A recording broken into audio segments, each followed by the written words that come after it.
Okay, we're going to start with Chapter 3. If you are using the text that's in Google Classroom, you're on page 22. Catching Walter Cunningham in the schoolyard gave me some pleasure, but when I was rubbing his nose in the dirt, Jem came by and told me to stop. You're bigger than he is, he said. He's as old as you nearly, I said. He made me start off on the wrong foot. Let him go, Scout. Why? He didn't have any lunch, I said, and explained my involvement in Walter's dietary affairs. Walter had picked himself up and was standing quietly listening to Jem and me. His fists were half cocked as if expecting an onslaught from both of us. I stomped at him to chase him away, but Jem put out his hand and stopped me.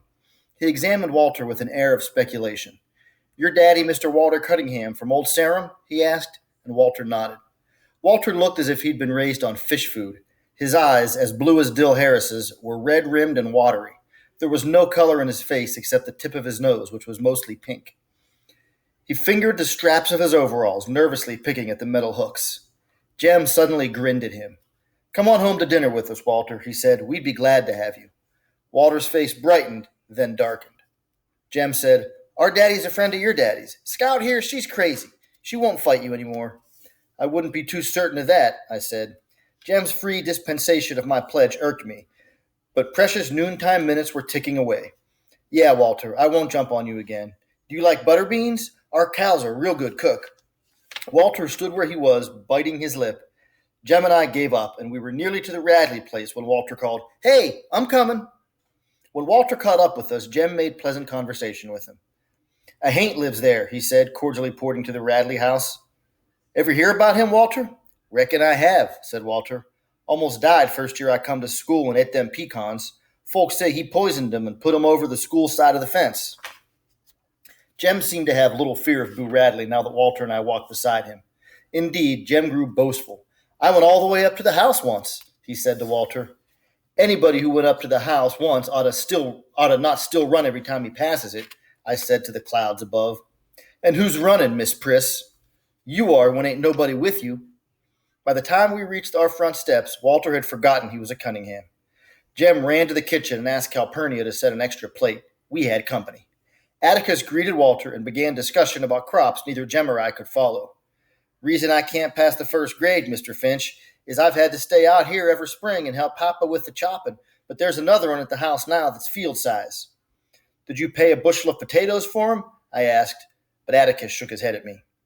While Walter piled food on his plate, he and Atticus talked together like two men to the wonderment of Jem and me.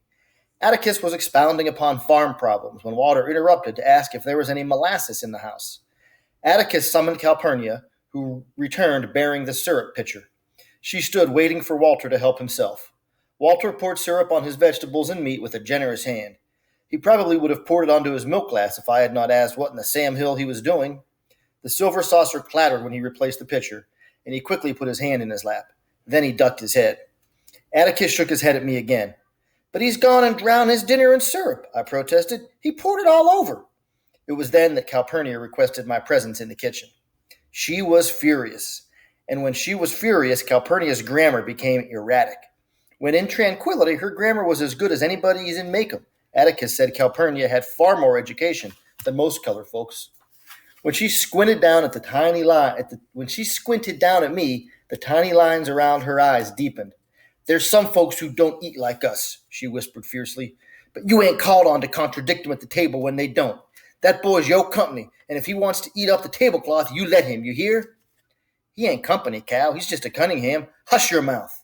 Don't matter who they are. Anybody sets foot in this house, yo company. And you don't let me catch you remarking on their ways like you was so high and mighty. Your folks be better than the Cunninghams, but it don't count for nothing the way you're disgracing them. If you can't act fit to eat at the table, you just sit here and eat in the kitchen. Calpurnia sent me through the swinging door to the dining room with a stinging smack. I retrieved my plate and finished dinner in the kitchen, thankful, though, that I was spared the humiliation of facing them again. I told Calpurnia to just wait. I'd fix her. One of these days when she wasn't looking, I'd go off and drown myself in Barker's Eddy, and then she'd be sorry. Besides, I added, she'd already gotten me in trouble once today. She taught me to write, and it was all her fault. Hush your fussing, she said. All right, we'll pick up in a little bit.